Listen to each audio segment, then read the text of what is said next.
Welcome back to TV5 News at 9, everyone. So this weekend, we spring forward as daylight saving time starts Sunday, which means most of us will lose an hour of sleep.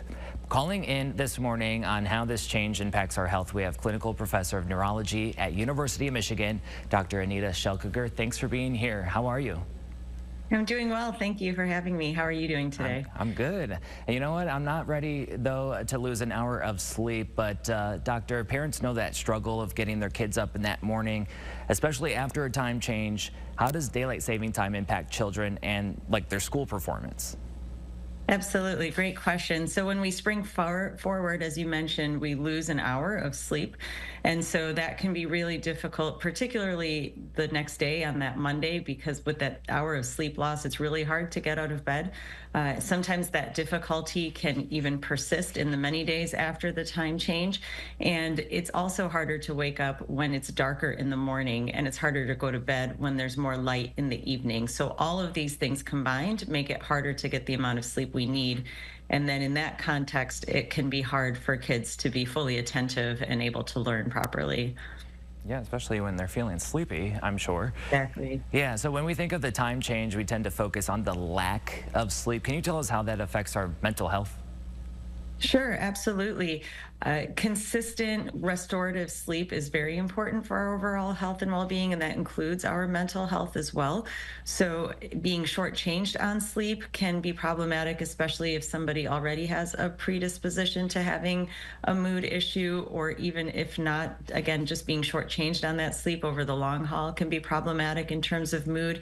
And then the misalignment between our internal body clock and the sun, which happens when we flip to daylight savings time, can also worsen the likelihood of having mood disorders or mood disturbance. I understand. Yeah. What would you say people should watch out for during this time change? So watching out for feeling sleepy, feeling inattentive, having difficulty falling asleep, difficulty waking up in the morning.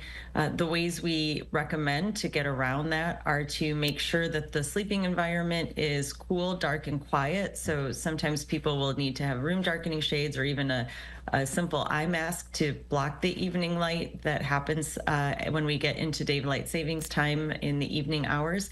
And then also to have bright light in the environment when you first wake up in the morning.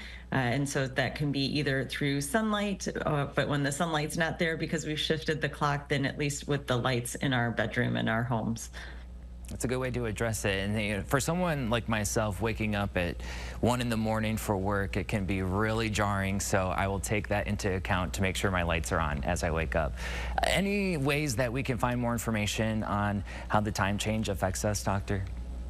Sure. We have a platform through the American Academy of Sleep Medicine and other medical professional societies that are advocating for permanent standard time, and that's ditchdst.com.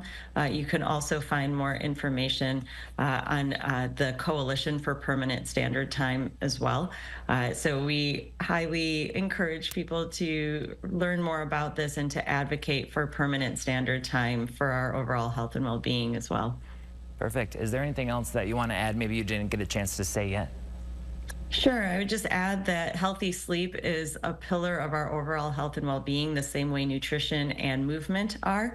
And so having enough sleep and restorative sleep is really critical to, again, our overall health and well-being. So really prioritizing these strategies to make sure that we get enough sleep. And if someone feels like they're having enough opportunity to sleep but not getting restful sleep, then that's time to talk to one of their healthcare professionals. All right, good stuff. We appreciate your time this morning. Thanks for calling in. Yeah, my pleasure. Thanks for having me. You're welcome. And you at home can find more information on this topic by going to our hot links section on WNEM.com.